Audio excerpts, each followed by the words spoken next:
Good morning, everybody. Happy Wednesday. Bear with me using my non-dominant hand to navigate through a computer. All right. All right. Happy Wednesday. It is July 2nd. We are officially 6 full months through the first half of the year. Today, I got a couple things I wanted to talk about, just depending on time, what to get through. One of the first things I want to talk about, for those of you who don't notice, I've got this big club on my hand. I tore ligaments in my hand. And I guess the ones that I had, got tired of, so I decided I would get an upgrade. And tore the ligaments in my hand, so they put some new ones and built some new ones for me. So I'm going to be like a bionic man here in a little bit, once I get all healed up. But this challenge has reminded me of a lot of different things, and especially it's very timely, being 6 months through the year, halfway through the year, a time where we should be pivoting and adjusting, and we should be making some. We should just be tracking and measuring, pivoting and adjusting. So, a couple things. Number one, ultimate success formula. You want to have success in anything in your life, know what you want, know why you want it, take massive action, and then pivot and adjust. Meaning that means that you're tracking and measuring the things that you're doing, taking massive action on, and then pivoting and adjusting to make sure we're moving forward. So, what happens when you get thrown off track? What happens when you get what feels like a roadblock put in front of you? One of the things that I use regularly to help to change my state physically, mentally, emotionally, to help me to manage stressors, manage decisions, and manage things like that is the gym and working out. Well, kind of have a little bit of a roadblock. The gym can be challenging. It challenges my brain, it challenges my body, challenges my emotions, it challenges my thoughts, it challenges the decisions that I make, it challenges the questions I ask myself. Whether it's running, walking, lifting, pushing, pulling, any of that, it challenges all those things. And what I really want y'all to understand is there's this thing called neuroplasticity in the brain. Neuroplasticity is your brain's and neurological connections, the ability for them to be, the plasticity part is to move, meld, and to shape into different directions.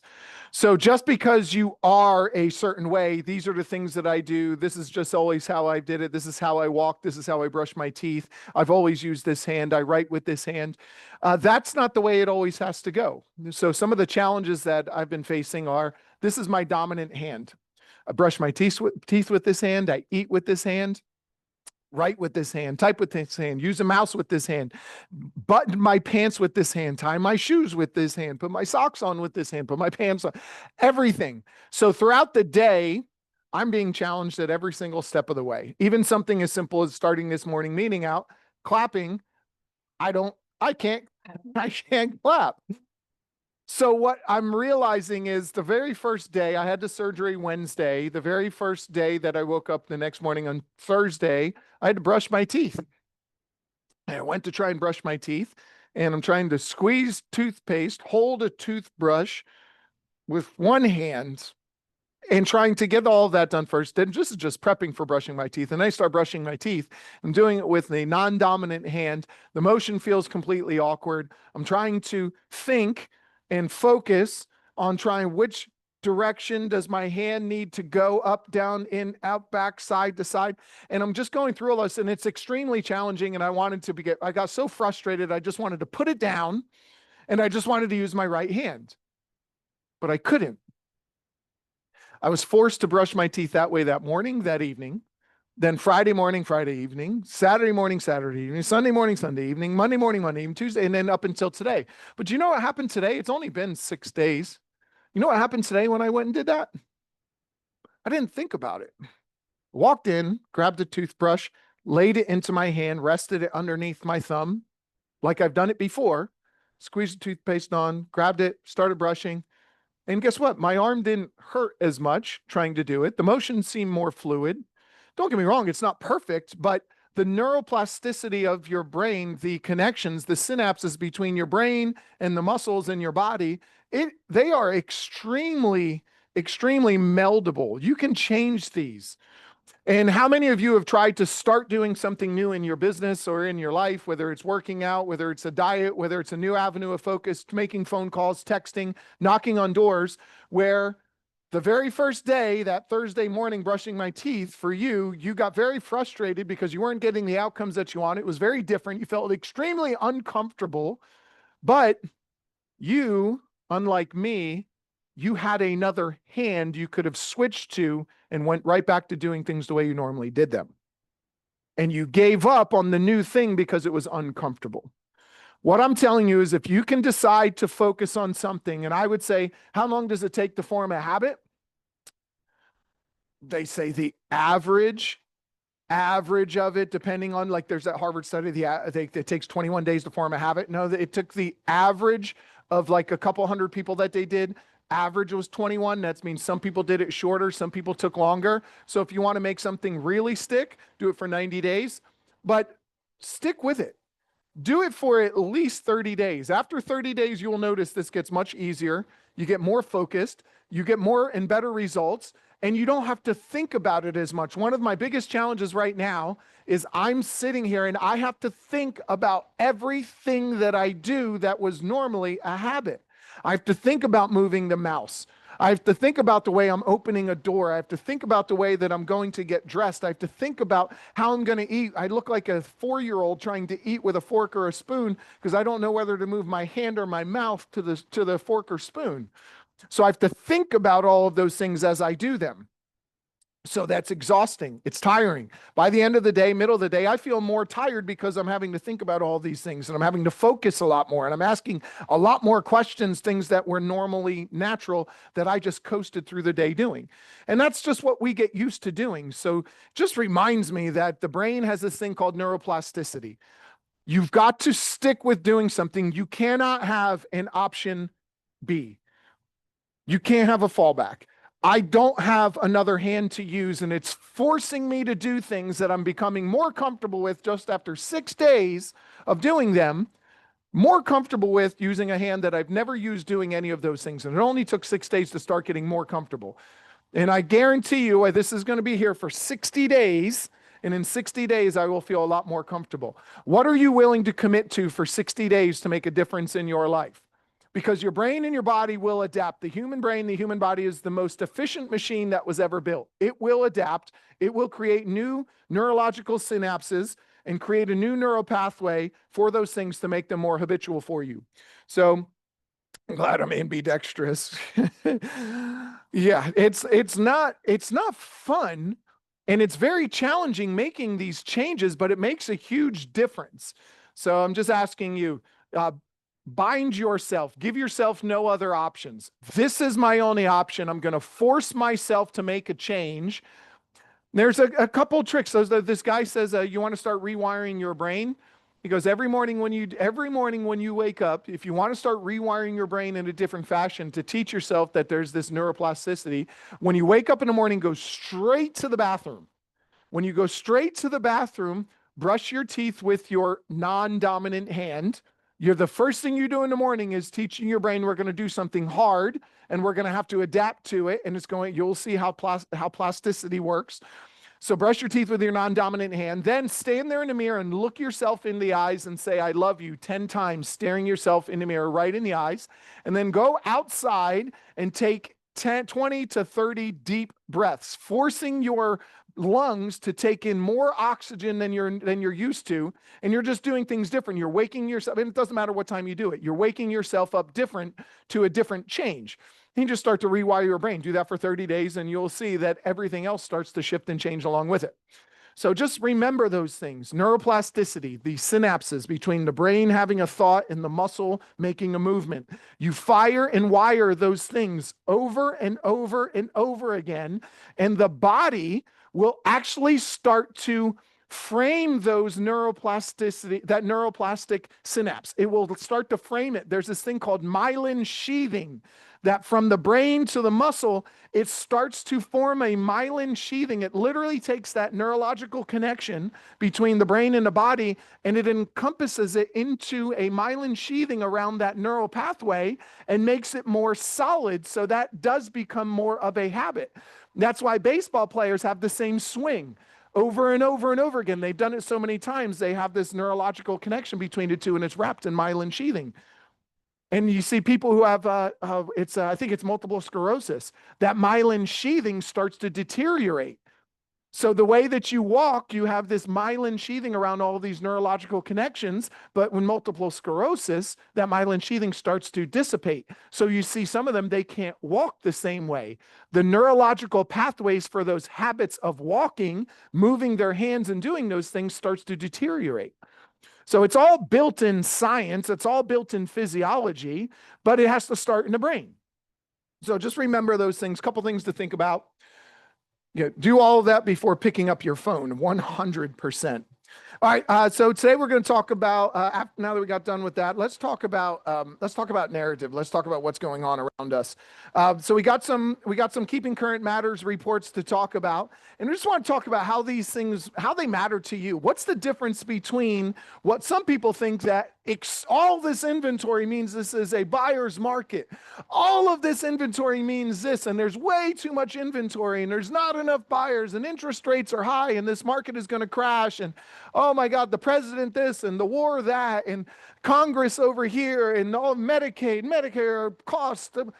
Do you guys know that consumer sentiment is up again for the month of May? Because they're always lagging. They're always about 30 days behind. Consumer sentiment is up. And it's primarily because of their focus and thoughts on personal finance. So all of these last couple years of interest rates, the last year and a half or so, 2 years of interest rates climbing, staying around 7%, do you think that everybody has had a different neurological connection between their brain and their emotions and their feelings around interest rates? Do you think that they've accepted them? Do you think that it's become more of a norm? And now consumer sentiment around personal finances is up. It's up 3.1% from the previous month. So consumer sentiment is rising. But what else is going on? So let's just talk about what's happening. Number of homes in many, many markets, the number of homes for sale is rising. We all see that. It's happening everywhere. It's not like it's only here in the South. It's across the country. Across the country, there is an increase in inventory coming on the market. Sellers becoming more flexible with pricing. That's true. Price reductions coming more rapidly. That's true. But that's what happens in a market. You test the price. And if the price doesn't work, you address the price. There's only two things that affect the sale of real estate: price and motivation. Change your motivation or change the price. Get more motivated to sell, which does what? Affects the price. Change your motivation, change the price. That's it. Really simple. That's all that's going on. We're just seeing a regular market. Sellers making regular decisions that they have to make. Higher mortgage rates weighs on the demand. We have so much pent up demand. But when you look at the numbers, consumer sentiment is rising. Consumer sentiment's rising. Pent up demand starts to ease. Prices reduce because they were priced too high. So they reduce into a more realistic range. Buyers get more comfortable with interest rates. Consumer sentiment about personal finance goes up. Buyers with new information make new decisions. New information means new homes coming on the market, new information about their personal finances, new information about interest rates that have come down a little bit, new information about down payment assistance programs, rate buy downs. They make new decisions. This is not doom and gloom. This is very simply, we need to provide new information to buyers and sellers so they make new decisions. Sellers get more realistic about price. Buyers get more realistic about what the interest rates actually are and what that means for their property or for the property they're going to buy. I got 2 offers yesterday on a property I thought would sit for a long time. Exactly. The market is rebalancing. And I'm going to show you, we'll look at some slides here and just talk about what does rebalancing mean.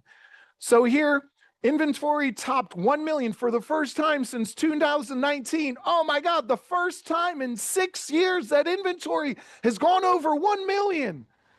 All right, well, let's just look at this for a second. The green line is 2024. So that's the highest amount of inventory in the last 4 years. But what happened to 3 years prior to that? 2017, 2018, 2019. What happened to 3 years prior to that? At the end of those years, where was inventory? Significantly higher. I mean, 2024 ended with about, that looks like it's about 850,000, 900,000 homes.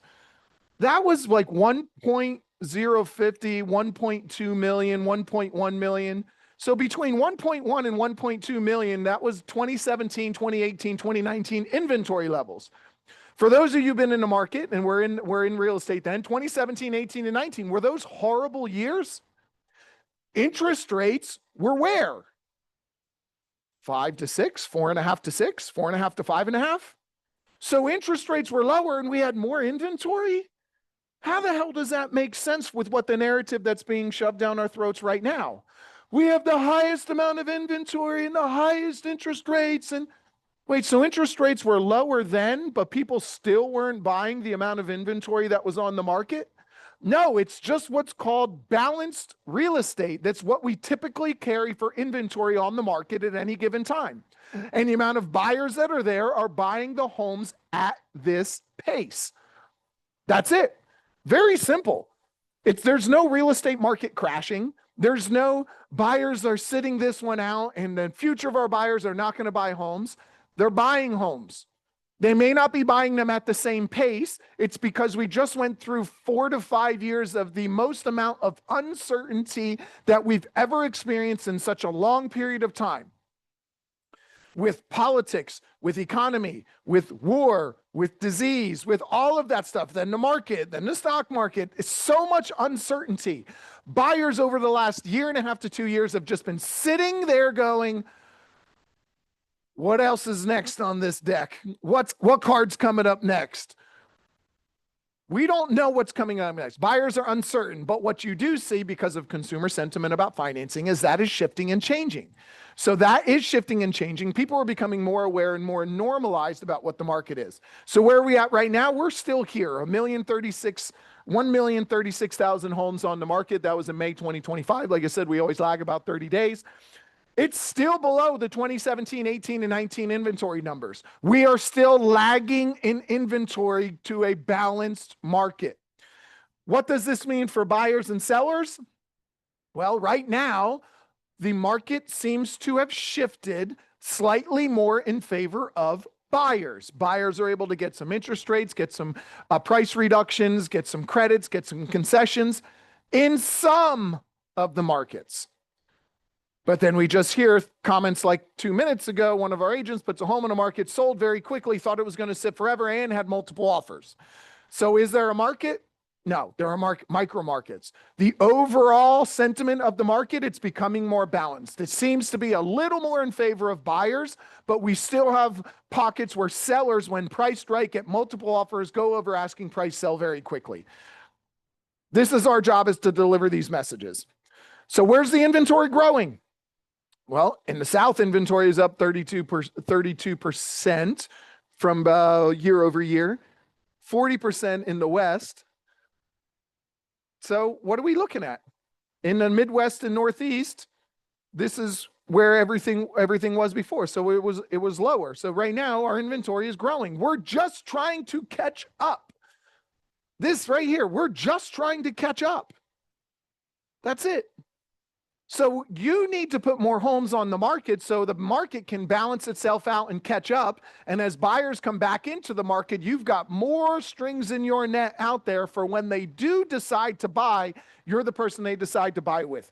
You should have the inventory on your shelf. When you go to the shoe store, if you only have one shoe and that's not the one I wanted, I got to go to another store. Put more shoes on your shelves. Have somebody have the ability to choose. No, I needed running shoes today. Good. No, I needed that condo on the beach today. No, I needed the single family just over the causeway today. You need to have that inventory available so you have more to choose from. Different price points, different inventory, different opportunities. The increase in inventory is promising and supports long-term stability in this market. It does. It creates stability. We need inventory because when the buyer demand, when that pent-up demand, when the pent-up part wears off and the buyer demand increases, the inventory needs to be there for them, or we create another round of what happened in the pandemic where people were not prepared. Simply put, so we need to have more inventory on the market. We need to catch up. This is the deficit that we're talking about.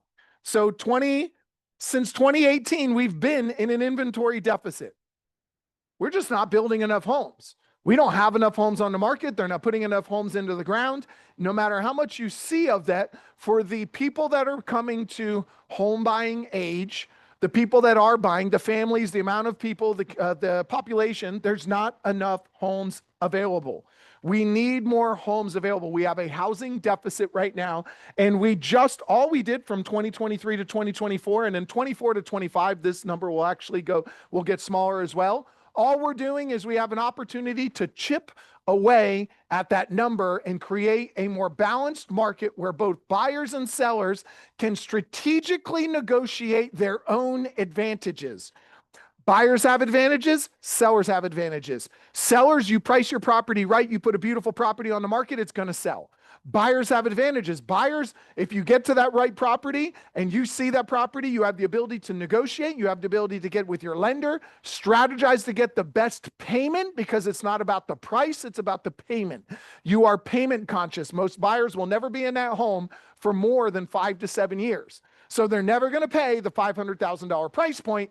They're going to pay the $3,000 a month, which is $36,000 a year. After 5 years, they're going to pay $190,000 for that home, not $500,000.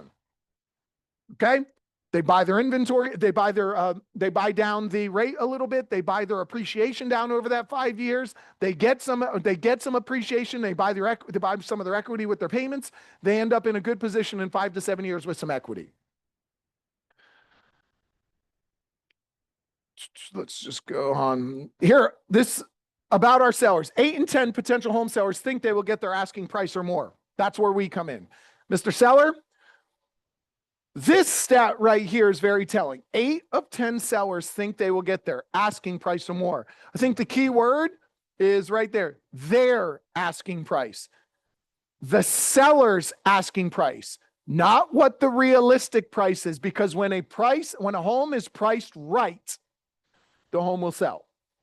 And sometimes it may not sell for the list price because you price it right. We've had multiple offers come in. Not one of them has been at list price sometimes. Some have been over, some are getting concessions, but they think they're going to get their list price. If they go with a recommended price range, do you think they feel like they'll get their list price even more strongly?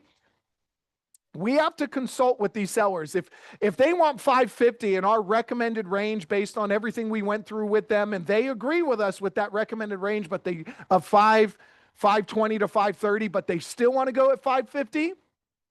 Let's say they kind of come off their 550 number and they say, I wanted 550, but I see why it's 520 to 530. Let's go at 529. And then when they go at 529, they are one of these 8 in 10 sellers. We have to be able to consult with them and make sure they understand that the market is fluid. 1 week from now, that price may not be our price. It might not be. So I don't want you to be one of the 8 in 10 sellers that thinks you're going to get your list price. So I'll get more than my asking price. Still 35% of sellers think they're going to get more than their asking price right now.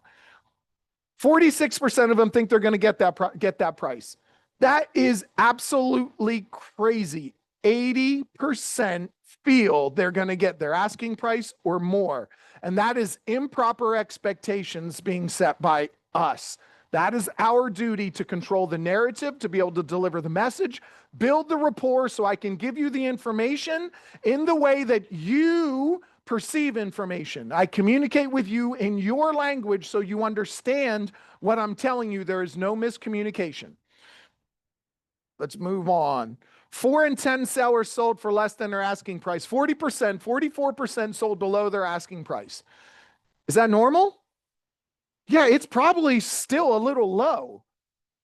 I would say the majority is probably, it should be closer to 60 to 80% of them are going to sell below their asking price. That's just how a market works. Put the home on the market. The old school mentality of the 70s and 80s and 90s is, oh, you offer 10% less and you negotiate somewhere in between.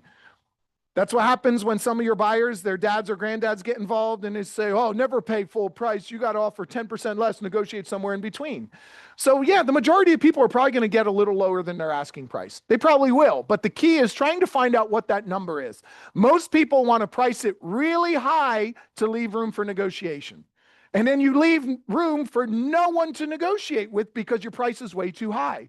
We need to find that strategic balance between this is the range we probably should be in based on actives, pendings, and sold. We had this conversation. Now that we had that discussion, where do you feel most comfortable listing the property? When they tell us what number that is, we go to them and tell them what the most likely outcome is based on the statistics. My crystal ball is broken. So all I have to go by is what's happened in this market up until now and what the buyers are currently telling me right now. So let's figure that out together. And we've already shown you what that presentation looks like. A third of sellers had to reduce their asking price to sell. In our markets, in this Florida region, I'm going to say that number needs to be higher because most of our sellers here had such a gross increase in their appreciation from 2020, 21, 22, 70 to 120, 150% increase in the value of their homes and the equity in their homes, that they're still hanging on to that high number that they saw when they put that into a calculator or Zillow where a lender said your home is worth this. They're hanging on to that number. If they go at that number, we're going to see a larger increase in the amount of sellers that need to reduce their price. I don't think a lot of the other states, you can see here, 24% of the sellers in Florida have had price reductions compared to some of the northern states. It's less. Less inventory on the market. What's happened over the last 6 months in the north, 6 to 8 months? Winter, less homes on the market. Buyers still need to buy. Similar demand as we have here, and they have less homes.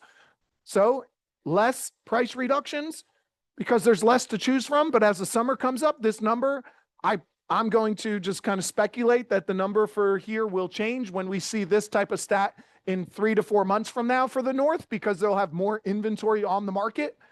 It may not because they may have more demand and more inventory, which is typically what happens. When we look at the numbers,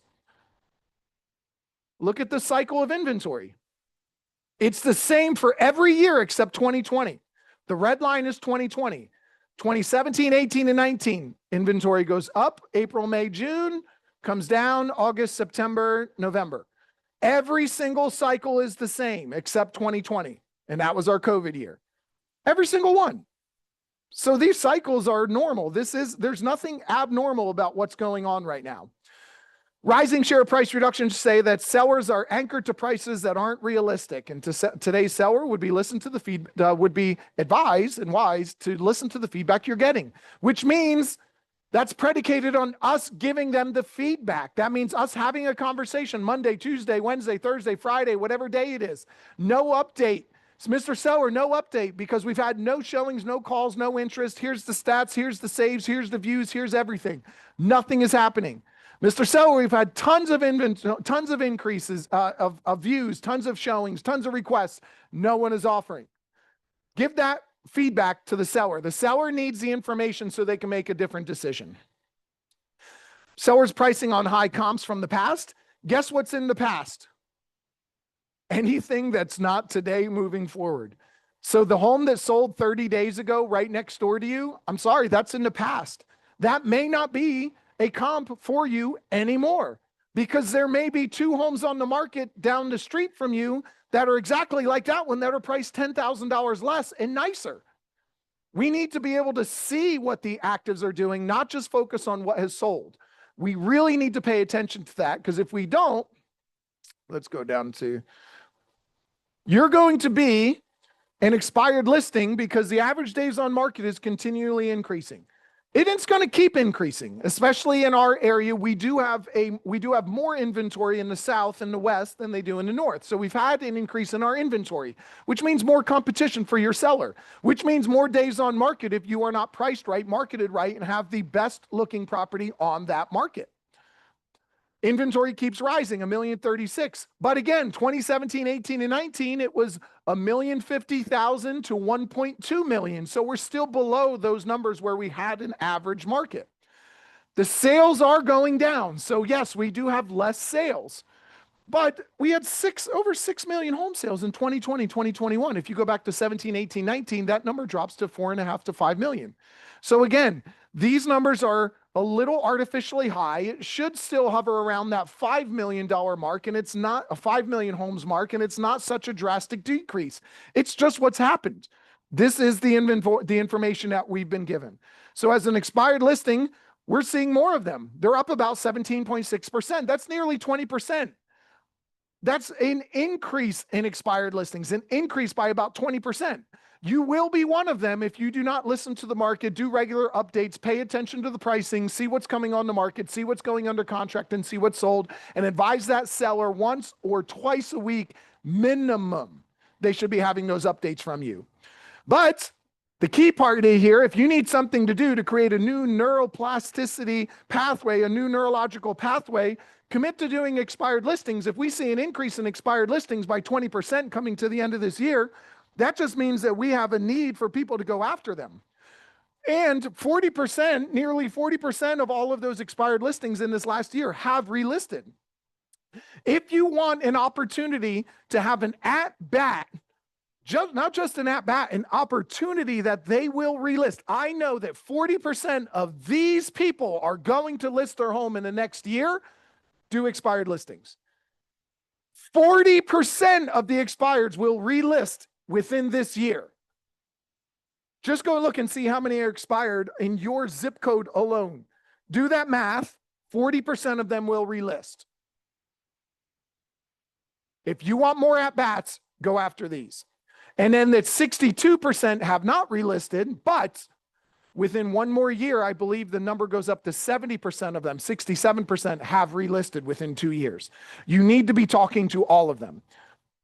And when they relist, 70% of the ones that relist sell. If you need an at-bat where 40% of the time you know they're going to go on the market, you just have to find a way to be the one that they like, know, and trust more than anybody else, which means you need to follow up, build rapport, connect with them, understand how they communicate, and communicate with them the way they communicate. This is your chance, because then of those, 70% will sell. Most of them list at a lower price. Some listed higher, 20% listed higher, 40% came on at the same price, but 43%, 44% came at a lower price. That just means the second agent came in and told them the truth. And the stat shows that it's 38% of them, the 38%, you have a 40% higher likelihood of selling by going with a new agent.